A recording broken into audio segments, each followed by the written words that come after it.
Yashab turgan uyni sotish bizga ham havas emas. Lekin komment yozishdan oldin o'ylab olish kerak inson.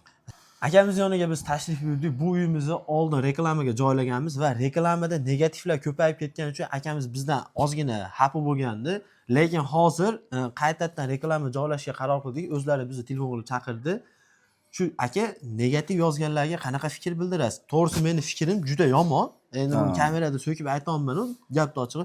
O'zingiz fikringiz nima deysiz mana shu negativ yozganlarga? Sizning holatingizni men bilaman, qanaqa holatda uyni sotayotganligingizni. Bu yerda o'tirganlar bilmaydi. Shularga o'zingiz fikringizni aytib qo'ying. Endi bunaqa holatga hamma ham tushishi mumkin.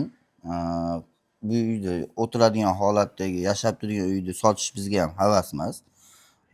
Lekin komment yozishdan oldin o'ylab olish kerak inson. Shu gapingizga qo'shilaman aka.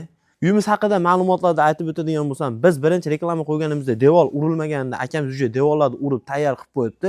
Uyimiz 204 sotix yer maydoniga ega hamda 4 xonadan iborat. Manzilimizga keladigan bo'lsak, Andijon shahar Jalaveyda joylashgan, aniqrog'i Xonaqo masjiddan 400 metr ichkariga kirganda ushbu uyimiz joylashgan. Kommunal xizmatlarga keladigan bo'lsak, gaz suyultirilgan gazga moslashgan suv, svet bor. Ushbu uyimiz kimga qiziq bo'ladigan bo'lsa, pastdagi nomerlarga aloqaga chiqsanglar, birinchi reklamamizda 30 ming dollar narx belgilaganmiz. Hozir akamizga pul o'ta ham zarurligi uchun 25 ming dollarga baholab qo'ydi. Bemalol kelib, joyida yana gaplashsanglar, ozgina kam ko'sti bor.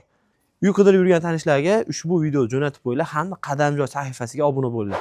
Negativ yozishdan oldin o'ylab yozinglar. Bu holat hammamizning boshimizda bor.